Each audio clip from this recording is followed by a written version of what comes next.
High court के sitting जज की अध्यक्षता में एक एसआईटी गठित करके सरकार को पूरी मामलों की जांच करानी चाहिए, ताकि दूध का दूध पानी का पानी हो। चाहे कोई भी हो, उस व्यक्ति को सजा मिलनी चाहिए। आखिर किसने सूचना दी, कैसे सूचना दी, इन सारे मामलों की जांच होना चाहिए। मैं सीबीआई जांच की नहीं मांग कर रहा हूं, क्योंकि सीबीआई की मांग करेंगे तो कह गए तो केंद्र सरकार के अधीन है। हम कह रहे हैं हाई कोर्ट के सिटिंग जज की अध्यक्षता में और पूरे एसआईटी गठित करके मामले की जांच हो, और जिन 3 लोगों की गिरफ्तार किए हैं, हम सरकार से मांग करते हैं बिना शर्त बेइज्जत उन सारे लोगों को रिहा करे सरकार, और इस प्रकार की हरकत सरकार बंद करे। यदि सरकार ने एसआईटी गठित करके पूरी मामले को जांच नहीं कराई, तो फिर भारतीय जनता पार्टी चुप नहीं रहेगी, क्योंकि इस राज्य की जनता की हिफाजत करना हमारा भी उतना ही दायित्व बनता है जितनी सरकार की है। कि कल हो करके किसी को भी इस प्रकार की, कभी कभी आप सुनते हैं ना पुलिस क्या करती है, किसी के घर में जेब में अफीम डाल देगा, किसी के यहाँ कुछ हथियार डाल देगा, किसी के यहाँ कुछ पैसे डाल देंगे।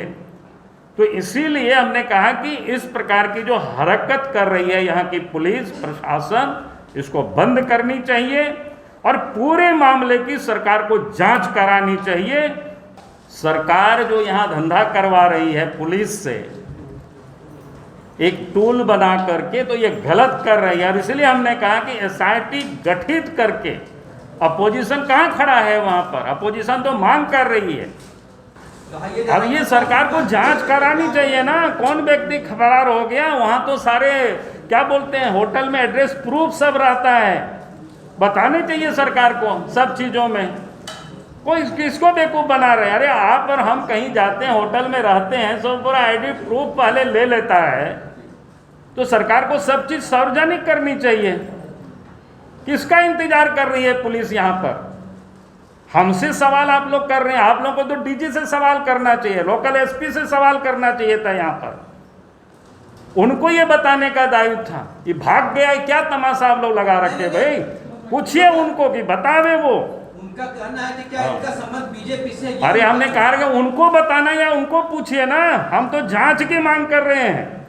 इसलिए मैं पुलिस अफसर को, पदाधिकारियों को मैं कहता हूं कि अब पॉलिटिकल पार्टी के, जेएमएम के आप टूल मत बनो। कानून की हिफाजत के लिए हैं तो कानून की हिफाजत करिए। सवाल ये नहीं है कि कल पकड़ाए, जिस रास्ते पर पुलिस चल रही है तो अराजकता की ओर जाएगी। कल हो करके आने वाले कल में पुलिस किसी को भी, अगर जेएमएम के नेताओं के साथ किसी की थोड़ी भी झगड़े होगी, तो फिर पुलिस किसी को भी किसी भी एक्ट में गिरफ्तार करके तरह तरह की धारा और दफा लगा करके जेल में डाल देंगे। तो ये बिल्कुल अक्षम्य क्राइम है ये।